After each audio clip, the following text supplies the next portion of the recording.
क्योंकि भेड़ चाल हमें किसी के लिए भी नहीं करनी। कभी कभार क्या होता है कि कोई दूसरे ने कुछ बताया, कोई दूसरे ने कुछ बताया, थोड़ा क्यूरियोसिटी अपने मन में रखनी चाहिए कि इसको कैसे तैयारी करनी चाहिए। तो फॉर एग्जांपल अगर मैंने टारगेट फिक्स किया यूपीएससी, तो उसके लिए उसका सबसे पहले तो आपको सिलेबस ही जानना ज़रूरी है कि उसमें एक्चुअली पूछा क्या जाता है।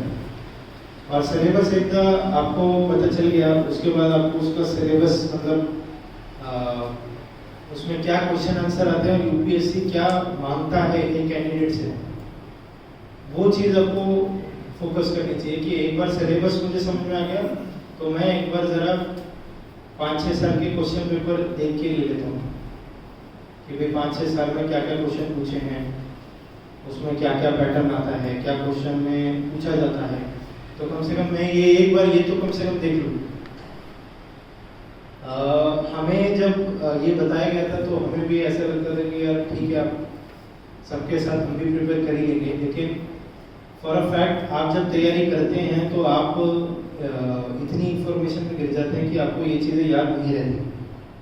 तो पर्पसफुली मैंने एक हफ्ते तो सिर्फ सिलेबस याद करा था, ओनली 1 वीक सिलेबस को याद करा था और पास्ट ईयर के क्वेश्चन पेपर देखे थे।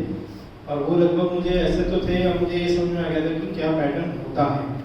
ठीक है, तो ये हो गई आपका कमिटमेंट का फर्स्ट स्टेज की भी आपको क्यूरियोसिटी है कि उस चीज़ को, उद्देश्य को पार करने के लिए आप में क्या कुछ जिज्ञासा है कि भाई कैसे आपको उस उद्देश्य तक पहुंचना है।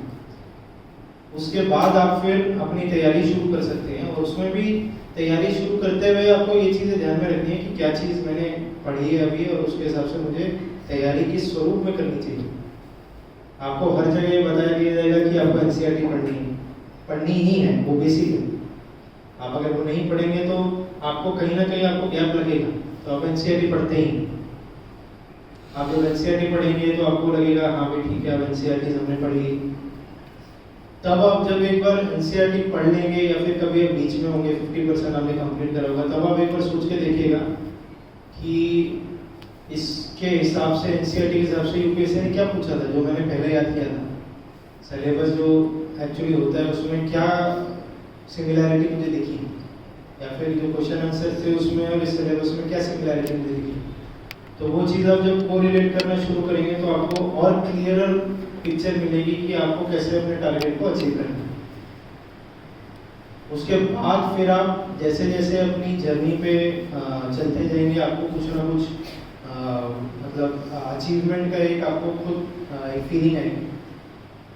तीसरी एक जो चीज़ मैं बताना चाह रहा था, कमिटमेंट भी है, और कमिटमेंट में आपको एक चीज़ जो है वो ये है कि आपको जो पाथ ले रहे हो वो कैसा ले रहे हो। तो फॉर एग्जांपल सबका ही पाथ अलग होता है। इट इज़ नॉट लाइक कि मेरा एक अलग है, आपका कुछ मतलब आप मेरे जैसा ही कर सकते हैं तो आप कुछ बन जाएंगे, ऐसा नहीं। जैसे उदाहरण के तौर पर मैं बताता हूँ, जैसे हमारे हम एक और चीज़ मैं जो बोलना चाहूँगा वो, आप थोड़ा लाइक माइंडेड लोगों के साथ रहेंगे, लाइक माइंडेड लोगों के साथ चर्चा करेंगे तो ज़्यादा बेटर नर्चर होंगे। जैसे फॉर एग्जांपल आप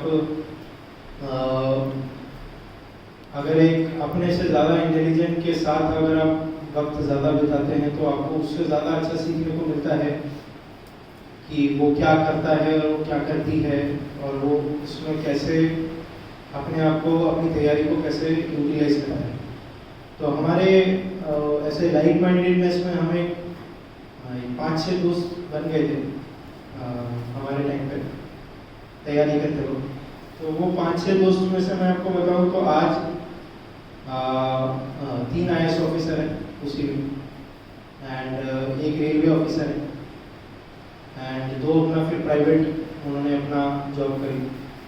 लेकिन ये 6 दोस्त मतलब ऐसे थे कि भाई उनको आपस में एक दूसरे से सीखने को बहुत मिलता है।